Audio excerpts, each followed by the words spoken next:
Hello, my name is Matthew Schlageter, one of the chaplains here at Children's National. From time to time, we want to highlight a spiritual or religious tradition to teach about its history and beliefs and thoughts on medicine. Today, I want to highlight the Jain tradition. According to the World Religion Encyclopedia, Jainism is one of the oldest religions in the world and maintains that all living things possess an immortal soul which has always and will always exist, and this soul may be liberated from suffering by adhering to Jain tenets. It was founded in northern India and spread south from there. It is considered a non-theistic religion in that it does not believe in a creator god, but rather in higher beings or devas, which are mortal. They believe in karma, which they believe directs one's life and future incarnations.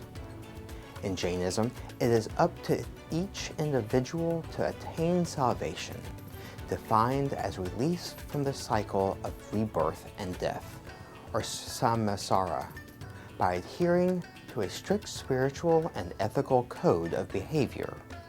This code is based on the 5 vows articulated in the foundational work, the Tattvartha Sutra.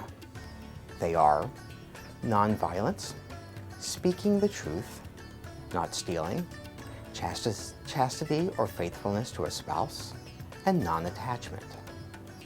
Jainism holds that all living things are animated by an immortal soul caught in the cycle of rebirth and death, caused by karmic matter which has accumulated through one's past actions.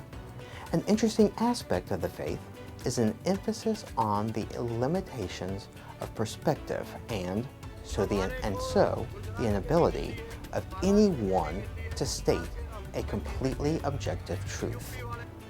The Jains use the parable of the elephant and the 5 blind men to illustrate this problem. Each of the blind men summoned by the king to define an elephant which stands before them, touch different parts of the animal and come to their own conclusion. To one who touches the ears, an elephant is a large fan.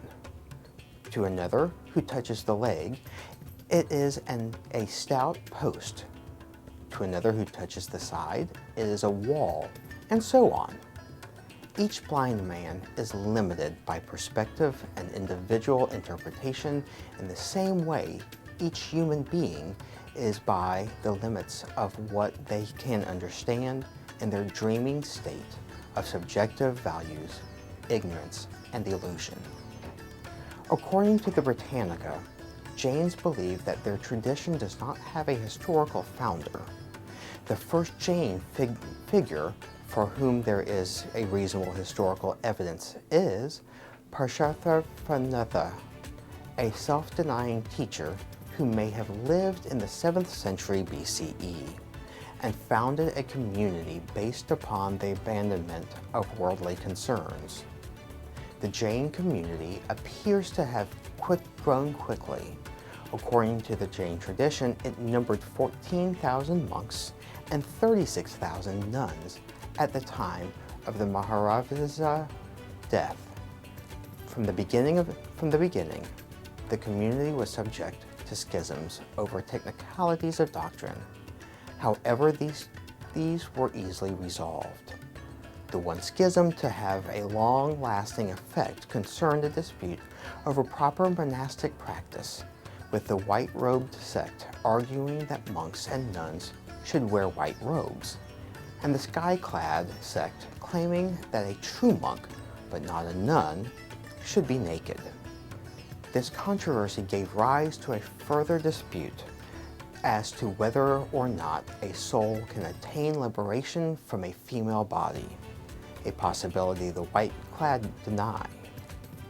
According to one source, when caring for patients from Jainism, female Jains would prefer a female doctor or nurse. Jains are vegetarians and will sometimes fast, but they will continue taking essential medication. Some Jains might be hesitant to accept antibiotics due to a desire to not harm any other life form. Prayer is very important at the time of dying.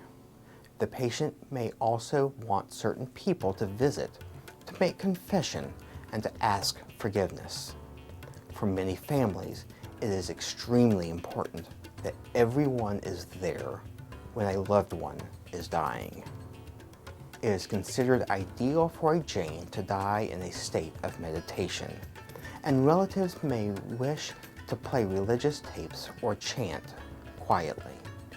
Some may wish to burn incense sticks. The family may wish to provide a plain white gown or shroud for the deceased.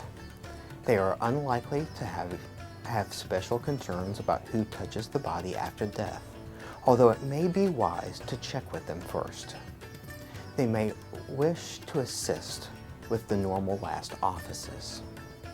Postmortem is usually seen as disrespectful to the body, but this will depend on how orthodox the patient is. Organ donation is acceptable.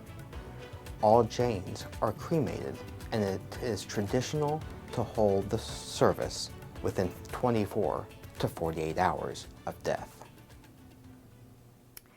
Hi everyone, I'm Kathleen Ennis-Durstine, Manager of Chaplaincy Services at Children's National Hospital.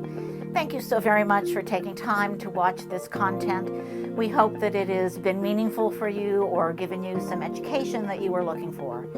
We'd really like to encourage you to subscribe to our YouTube channel and to Instagram, iSpiritualCare at Instagram. We would love to hear from you in the comments section or any other suggestions or feedback that you have. And we'd also encourage you to ring that bell and get notifications about when new content is available for you to see.